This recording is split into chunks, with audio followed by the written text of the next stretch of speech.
Replay value is a term thrown around in video game criticism all the time. It refers, of course, to how much value a player can get from continuing to play past a first completion. This can manifest in many different ways, from multiplayer online games whose competitive nature and ranking system provide essentially infinite replayability, to single-player experiences which can buff their review scores by including alternate endings, secret characters, post-game content, or just straight up being designed around the concept of replaying something.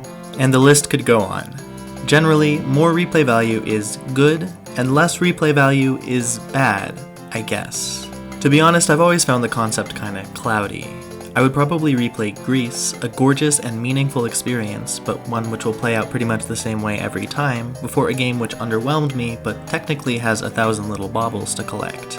The term can be easily twisted. In fact, there's a way to render replay value entirely obsolete. On an unrelated note, let's talk about Super Mario Land 2: 6 Golden Coins, released in 1992 for the Nintendo Game Boy. It was a simple platformer from a simple time, which, though not without charm and some unusual aspects, has mostly faded from memory. A footnote of a game, SML2 didn't make many lasting contributions to the Mario series, aside from the creation of Wario, a controversial decision to be sure. It also had a whole level themed around Mario's balls, to give you a sense of the strangeness and creativity that is dimmed quite a bit in 2D Mario in the 21st century. There's no way this wasn't intentional, right? All that said, it holds up pretty well for a handheld game that'll turn 30 next year. Plenty of adults with vague but fond recollections of the game could play it now and have a good time. Most people could clear it comfortably in an afternoon, or if you have a completionist bent, a slightly longer afternoon. But if you look at Super Mario Land 2 from a specific angle, approach it with a specific mindset, it will transform from a 3.5-hour experience to one that lasts for hundreds and still genuinely has even more to give. How?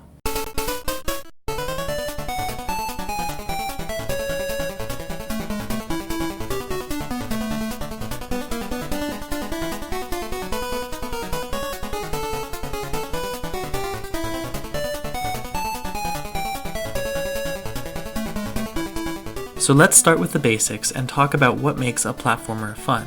Generally, people enjoy jumping and moving around an interesting, interactive environment, which is one of the most obvious things I've ever said. It's satisfying to figure out how to control Mario or Sonic or whomever, especially because you get so much better at it as the game goes on. The jump heights and timings and running speeds become second nature, and by the end of the playthrough, you can pilot the character by muscle memory in ways that would have been very difficult at first. The movement is key. This is Mario Zone Area 1, a fun level. Here you can see footage of me playing through it, and I especially like this section with all the gears. It feels nice to string all these jumps together without losing much speed at all. But I am not an expert.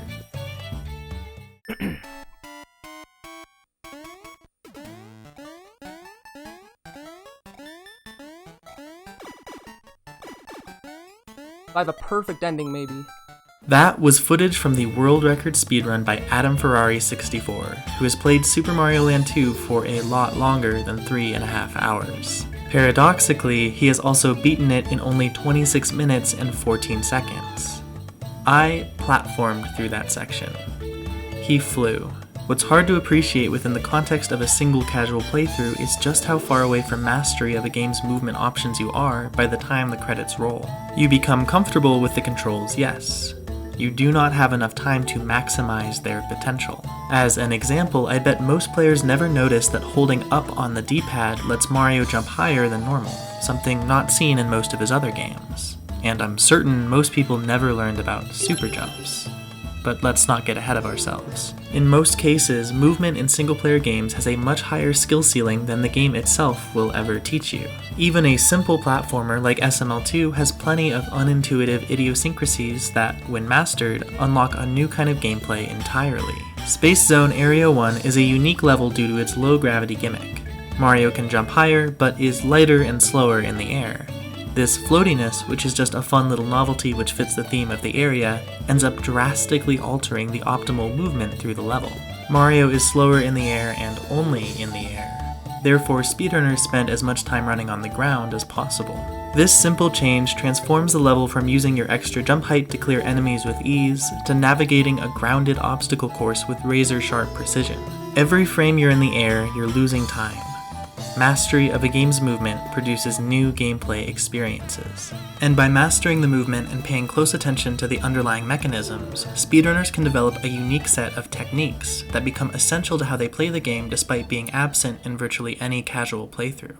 I mentioned earlier how Mario jumps higher when up is held, but it's possible to go higher still. For whatever reason, releasing the jump button within a short window before Mario reaches his typical maximum height results in a super jump.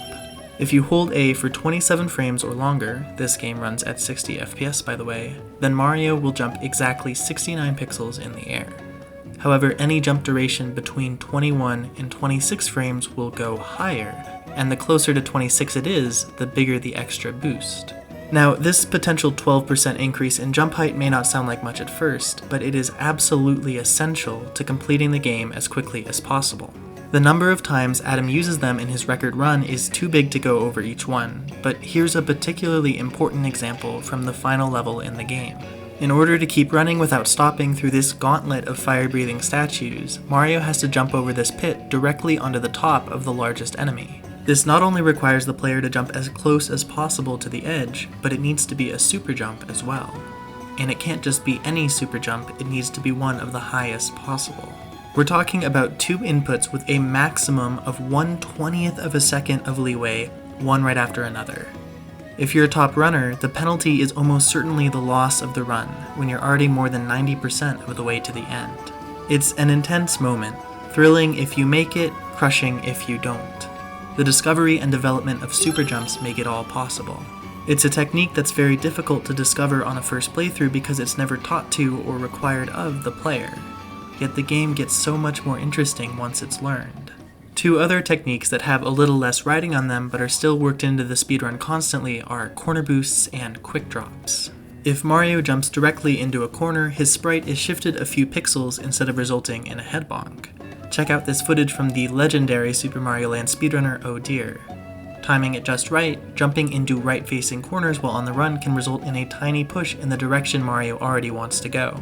Each one of these corner boosts is a minute potential time save, but opportunities for them are so frequent that over the course of the game, performing them consistently can become a big deal. Quick drops are another esoteric technique that subtly exploits the game's movement engine. Mario falls faster if he walks off a platform than if he runs, so often the optimal movement is to release the run button right before going into a fall, and of course repressing it before Mario touches the ground. These techniques, along with various others I didn't mention, become second nature to a well-practiced speedrunner, resulting in them moving through each level with a much more complex set of skills than it would appear at first glance. But I don't want to give the idea that speedrunning is only about pressing buttons at the right time. The routing of a run is probably just as important and is much more about planning and theorizing than simple execution. In Super Mario Land 2, the player has to complete most of the game's levels in order to collect the golden coins, which allow them to confront the final boss. However, the order in which they play each level is not predetermined. Everyone is free to explore the overworld and approach whichever areas seem most interesting, an unusual feature among 2D Mario games. The freedom to choose combined with the speedrunning mindset accidentally creates a fun little puzzle, finding the fastest route among the many possibilities. There are some fairly clear-cut choices, like taking the secret exit in Macro Zone 1 to substitute a couple tricky levels for an easy one, or playing Tree Zone 3 instead of Tree Zone 4 because it's just clearly shorter, especially with the application of super jumps. Some routing decisions, though, are harder to understand, like the fact that defeating each world in a clockwise order is fastest, except for Turtle Zone, which needs to be completed before Mario Zone. It turns out that using the carrot power-up to fly over the obnoxiously slow water level of Turtle Zone 1 saves far more time than what is lost by making the slight detour. And inconveniently, trying to finish Mario Zone with the carrot still equipped is both impractical and slow, which is not the case for finishing Pumpkin Zone. Thus, the optimal strategy arises. As you can see, speedrunning can be driven by clever problem solving just as much as by frame-perfect inputs. But there is one mechanic which combines both elements seamlessly: the kill count. At the bottom of the screen, the game constantly tells you how many enemies you've defeated. As a reward, that number reaching 100 spawns in a star. Nowhere is this more important than in Wario's castle, where the final few rooms contain these bizarre floating head mustache creatures which bounce from wall to wall. Seriously, what is going on with this design? They act as mini-bosses, progress blocked until they're killed. Jumping on them isn't exactly hard, but is slow and awkward. But with the Superstar, they are fish in a barrel. So that means that across 6 worlds, 23 levels, countless corner boosts and quick drops and super jumps, the runner has to arrive at the end of the game with exactly 99 kills in their counter. Every dead minion on the way to Wario was not some random casualty, but rather yet another part of the precise, intentional strategy of going fast. And I haven't even gotten into how they route in lag reduction, but that fits better into the final concept to go over, the endless opportunity for optimization. Typical casual playthroughs have a clear finish line. You know what to do to cross it, and once you do, the game is just over. Although games designed with high replay value in mind may spring up multiple different finish lines, there's always a final one, a point after which the content of the game, as intended by the developers, is exhausted. Speedrunning, however, generates those finish lines indefinitely. As I discussed in the movement section, the skill ceiling is shockingly high for such a simple game. Even marginal improvements in ability can produce a significantly lower time, pushing runners to keep sharpening their skills far beyond just proficiency, which ends up increasing their tolerance for strategies with extremely tight execution, which gives them more skills to master, and so on. A vicious cycle. The runner can never feel completely done. Because God has cursed me for my hubris, and my work is never finished. Another realm of seemingly endless improvement is the routing within the levels, not just the order in which they're played. SML2 was created for the original Game Boy, a console with only slightly more processing power than the brick it's as heavy as. Lag, it's safe to say, is a recurring issue. Too many sprites on screen and the game will slow to a crawl. So on top of everything else, the runners have to kill certain enemies as soon as possible and dodge the specific spawn triggers of others, or else all their well-honed movement will be eaten up by the dreaded lag frames. I am not at all one of the people on the cutting edge of optimization in this game, so instead of me trying to drag myself through a difficult explanation, listen to this clip of Adam debating the value of a new technique while in the middle of setting a new world record. I'm telling you, I don't even need to test it. That route is not worth it unless you get the frame perfect jump because of the lag that you get when you pick up the fire flower. I'm telling you, I mentioned it in the lab. I told you guys. That should give you at least a sense of the kind of research that goes on behind the scenes, the care that is put into squeezing another few fractions of a second out. This kind of effort is the reason why the record has dropped 13 seconds in the past year, despite the previous record looking pretty damn clean. There's always another finish line. It's art, honestly. None of the general concepts I covered are unique to Super Mario Land 2. In fact, a big part of why I chose this game is because it isn't the single best example of anything. Super Mario 64 and Celeste have far more developed and complex movement. Virtually any RPG has orders of magnitude more routing possibilities. Super Mario Bros. Is optimized down to its subatomic particles, it feels like. It's because the game is humble, both within its own series and within the speedrunning community, that it's all the more striking just how much value can be uncovered by trying to play it faster and faster. AdamFerrari had performed at least 176 hours of run attempts at the time of the last record, and certainly has dozens and dozens more put into practice and theory crafting. All this for a game that lasts 2 hours on average. A narrower mind would see this as a waste of time, but to me it's evidence of the boundless potential of video games for entertainment. Super Mario Land 2 is a short game, but you can make it long. Super Mario Land 2 is an easy game, but you can make it hard. And the process of transforming it is a journey and a half. And this is not just about speedrunning, which isn't for everyone. Video games are not just canned experiences, they are closer to balls of clay, able to be stretched and compressed into whatever shape the player deems fit. Assigning games a replay value based on the raw amount of content or number of split endings is ultimately a paint-by-number approach that only applies to a small subset of the ways people can play them. By diving deeper and deeper into a game they love, people can forge their own brand new masterpiece. Yeah, baby! World record! 26:14. First try. We did it. That's one for the fucking ages, bro.